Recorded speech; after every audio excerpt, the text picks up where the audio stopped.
In this session, we're going to have a closer look on how to build our SNMP integration.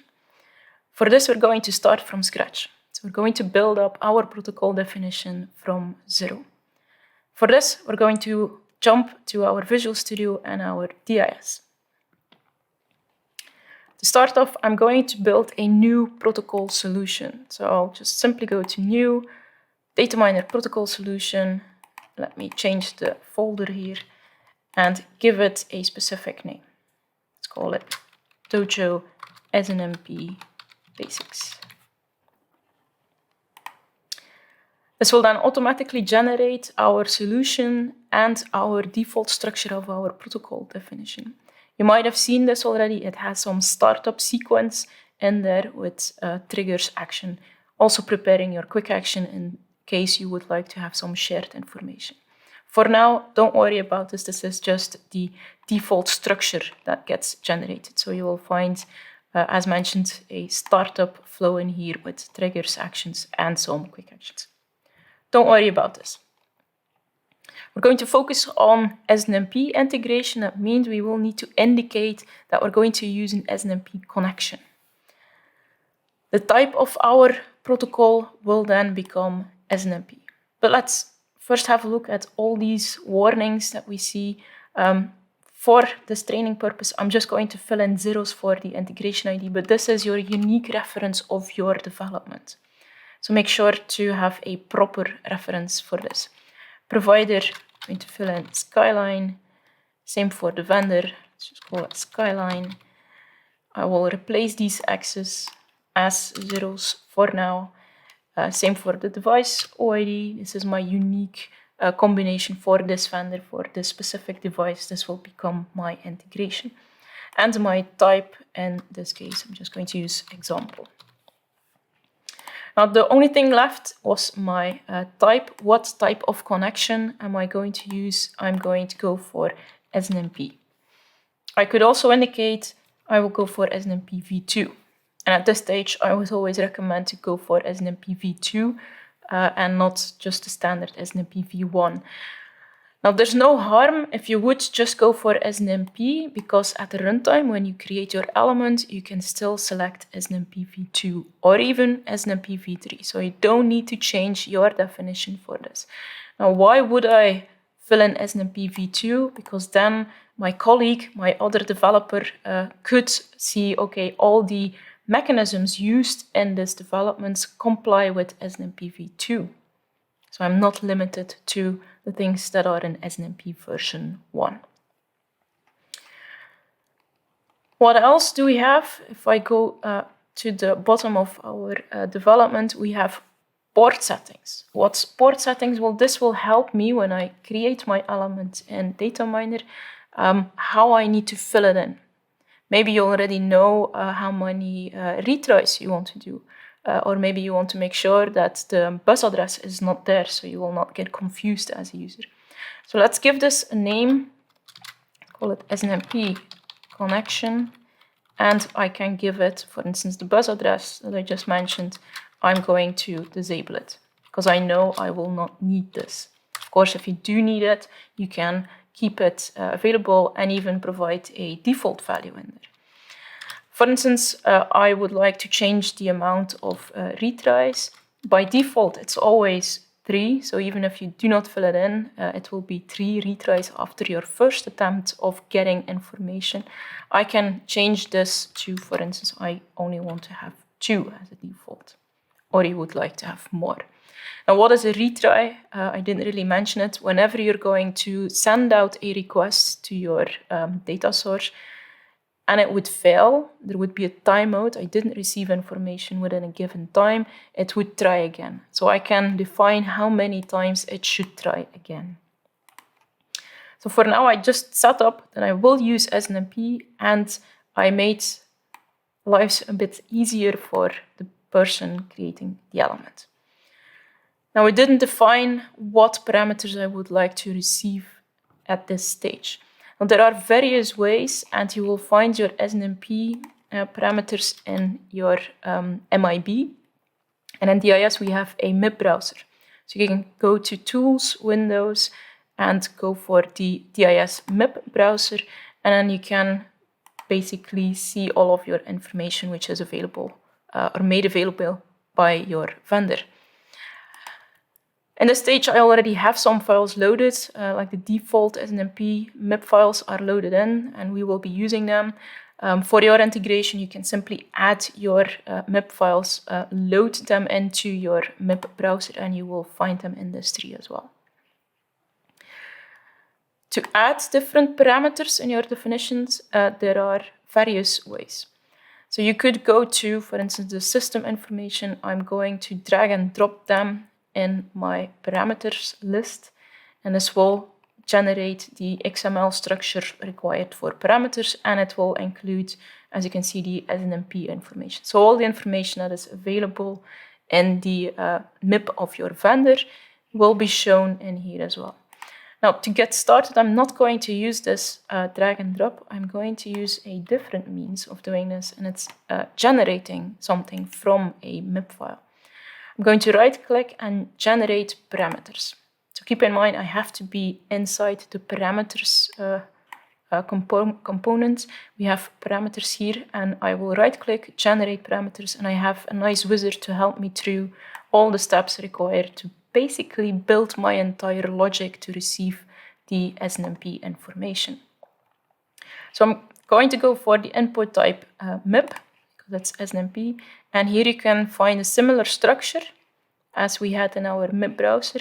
In this case, I can select what parameters I would like to include in my integration. So I'm going to go for system description, perhaps also the system uptime and the system location. This is all I want to include, so I'm going to hit the next button. At this point, I can see the starting PID. This is my offset. So the first parameter that I have selected will become parameter ID 10, and then just adding one up. The offset that I'm going to use between the read and the write parameters will be 50. This will come clear in a bit. Here we can see an overview, and this is where you can really see that offset. In case I would have multiple parameters which are writable, it would again use the offset of 50. So I have my system description, parameter 10. I have my system uptime, which is parameter 11. System location 12 with a writable parameter with an offset of 50. Let's go to next. In order to receive information from our SNMP data source, we need to have, for instance, a regular timer. I'm going to get that information on a specific period. We have our default timers, which were generated when I created the new protocol solution. So for now, I'm not going to add any extra timers, but you could, if you want to, you could also remove the ones you do not need. So let's just keep it as it is for now. I will have an extra group. So this is something that the wizard will provide me. I already had a group after startup with the standard flow. Well, for this group, this will become the group, my to-do list, the items I would like to receive from my SNMP data source. So I'm going to call this, for instance, my system parameters.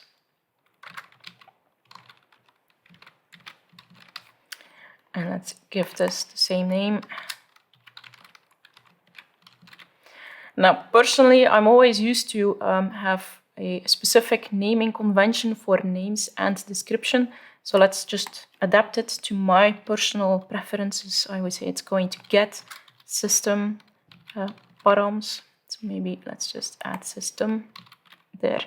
And I'm going to update this one as well. So it's the same as I would like it. So this is just a personal preference in there. I see this as an internal name, and this is a readable description. Let's call that params. Now, what does this flag? I'm going to indicate multiple get when I'm going to request SNMP information in one go. So instead of sending multiple requests for each and every component, I selected 3. Instead of sending 3 requests, I'm going to send out one SNMP request combining those 3 OIDs, those 3 parameters. So let's go for this. and select the timer. I'm going to execute this to-do list, this group, every fast time, in this case 10 seconds, every 10 seconds, and I'm just going to send out one request to receive all the information. Keep in mind, the more information you request in one go, the more you could lead to timeouts, or your data source could say, this is just way too much information for me to handle, so I'll just not answer at all. So try to stick to a minimum, but also not just one. We advise to use 10 at max for one group of SNMP parameters. Let's hit the next button. We can see a bit of an overview here. I have my 3 parameters. It will be included in this group.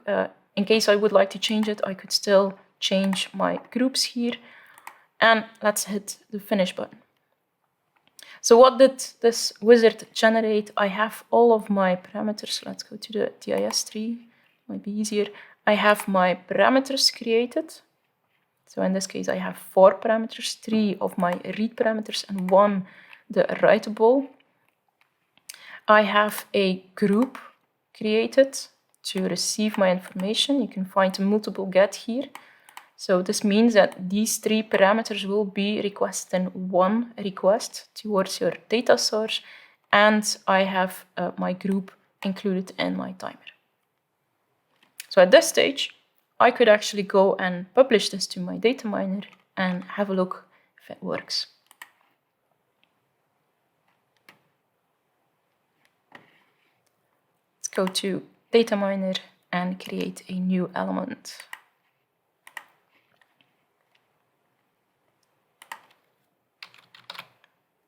Search for Dojo SNMP Basics, and I have a simulation running. So for this, I will not use a default port, a different one. As you can see, we changed the layout structure a bit in the connections. So I don't have the bus address box here, and my retries are also set to 2 instead of the default 3. So this could be my SNMP Basics element. Let's hit create. And let's see if it's really doing something via the stream viewer.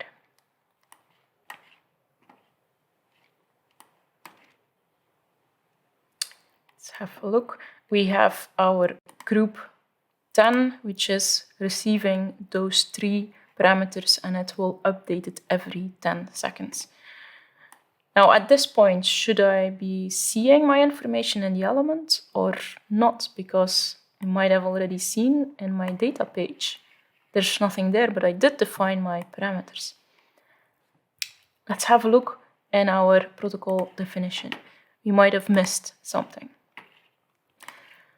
So what did the wizard generate? It generated a general structure of our parameter, and it included the SNMP. So everything it could know from the vendor's MIP, it added it in here, but we couldn't know where to locate it yet. So we need to make sure that we display it.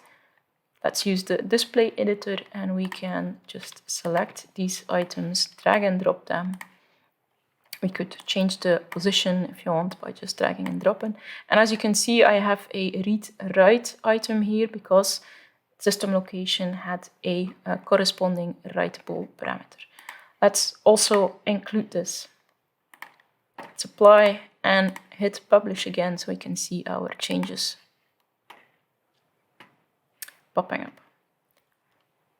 Let's update our element card, and we can see we have our 3 parameters here. Now you can already see that this isn't really a nice layout. We didn't change our descriptions, and you can also see that we have way too much text here for one line. Also, the system uptime, this is a gigantic number. I have no idea what this means. So let's already fine-tune some things.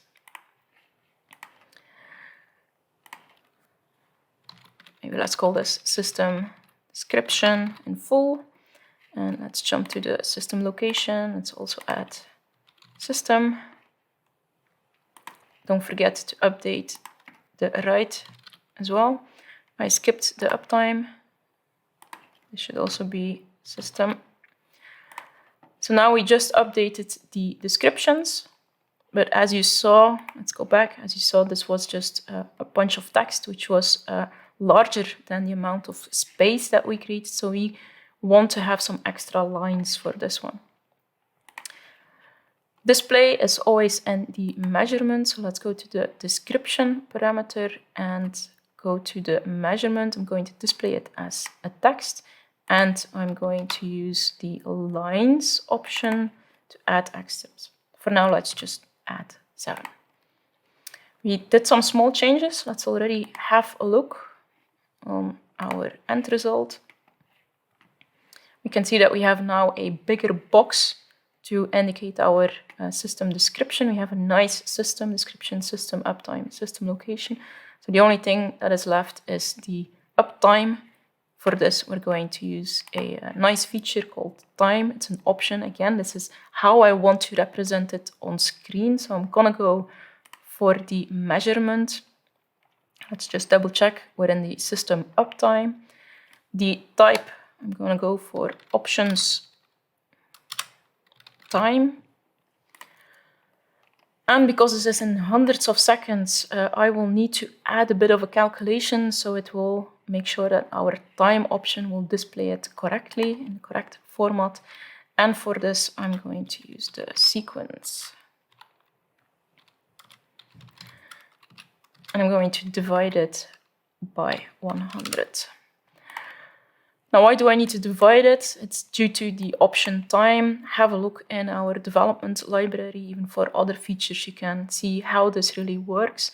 The no set equal to true, we're basically indicating do not make any changes on our equipment. It's just for our protocol. We have to make sure that this has a different format or a different value. So let's publish this change again and go to our data miner and have a look. Let's update our cart and you can see the change here in the layout. So I have 70 days, 3 hours, minutes, seconds instead of just one big number.